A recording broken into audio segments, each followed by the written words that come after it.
Okay, let me do a better job on this one, Patrick. What do you have for this week in trading history? You asked that so nicely. What do you have? Okay, so a great story. A great story for us. I want to go back to late January of 1920 for the start of the infamous corner on the Stutz Motor Company. And so our protagonist was Alan Ryan at the time, who was mentored by his father, a famous industrialist, Thomas Ryan, who turned over his seat at the stock exchange to Alan at the age of 35. In addition to his father tutoring him on the intricacies of finance, his father's good friend Charles Schwab, the famous president of United States Steel and later Bethlehem Steel, took him on as a protege. By the way, I want to emphasize, I actually took a little research. That's not the Charles Schwab of the brokerage Come on. thing. No, it's a different Charles Schwab. It was a different Chucky. Yeah, the Charles Schwab that from the brokerage side was from the 1970s. This is from the 1920s. But it wasn't the same family? It wasn't related at all? I do not know whether or not they're from the same family. And if any of our listeners know that answer, you can let me know. But this is a different Charles Schwab. He was the steel magnate from of Bethlehem Steel from back in then. He was still a big player, but not from the brokerage side.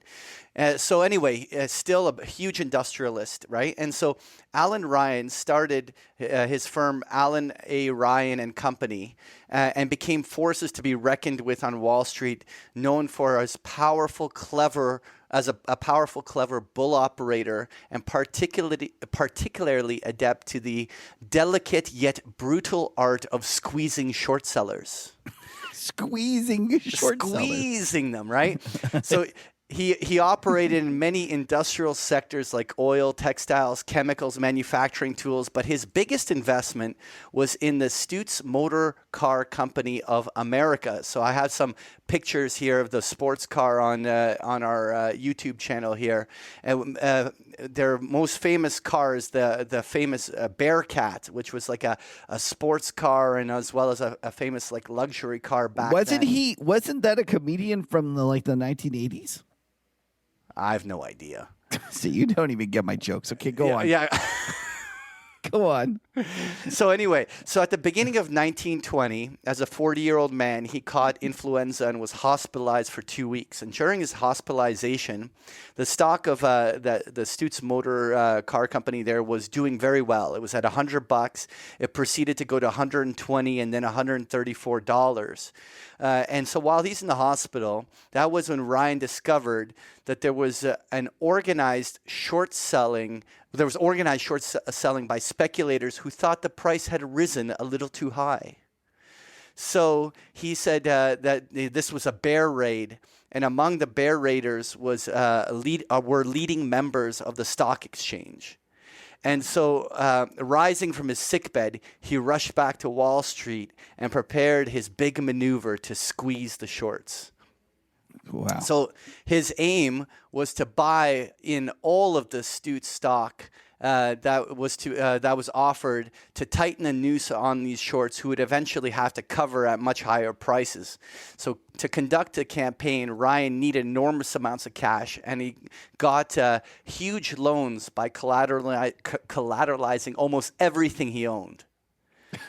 And so after losing a little bit of ground at first, he was able to turn the tide decisively. And so by a month to 6 weeks later, it was by March, that he got the Stutz stock up to about $245. A week later to $282. And then he rocketed it up to $391. So the squeeze was on. I don't know any car company that would do a short squeeze like that. And so... Patrick, all I can sit is I'm sitting here listening to this, and I'm like, did you purposely pick something that has an analogy that's perfect to today? Even with the little flu virus, like it's perfect. It's got all elements of everything you'd expect today. Isn't it amazing? Yeah, it's amazing. And even the fact that he was leveraged to the hilt and he needed to take out loans. There's a certain entrepreneur that needed to borrow against his Malibu house and his G5 or whatever, to make payroll.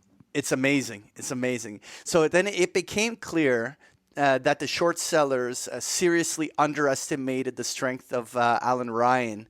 And so Ryan was in a position to know who most of these short sellers were, since he was the one loaning them the stock to short. Nice.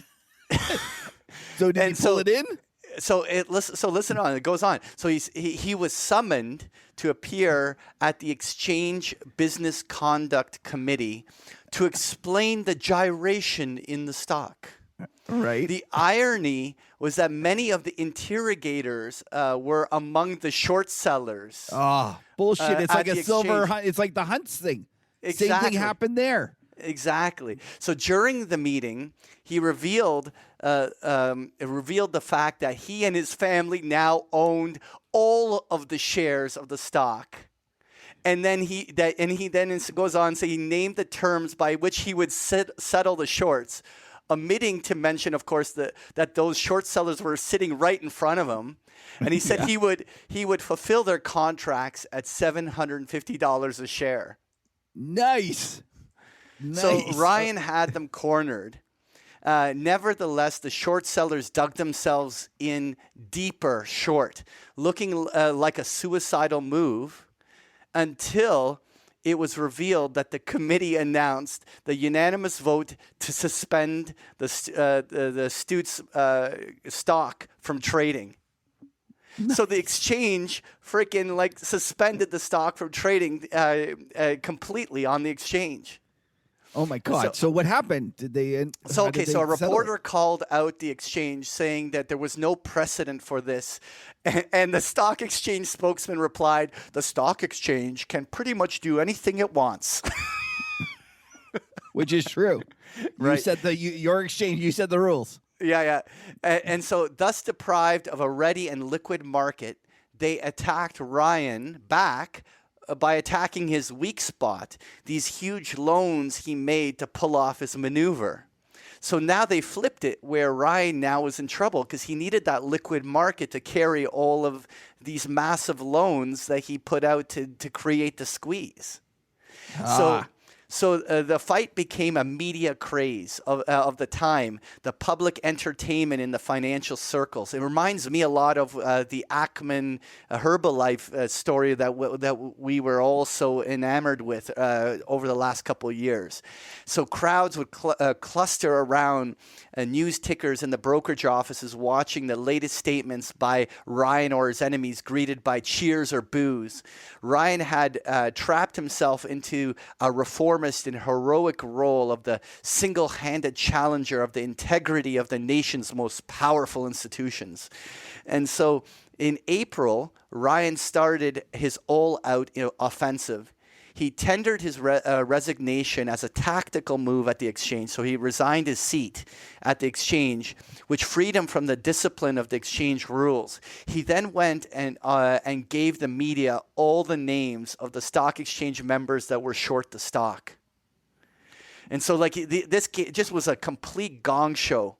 People were outraged by this and basically began talking about the legislative investigation occurring to consider the possibility of government regulation at state or federal level with the exchange. So we can actually argue that it was this event that started the process of putting regulators on and involved in the stock markets. So wow, that is Patrick. That is such an uncanny story in terms of how how it all came together. Well, reminiscence of today's situation.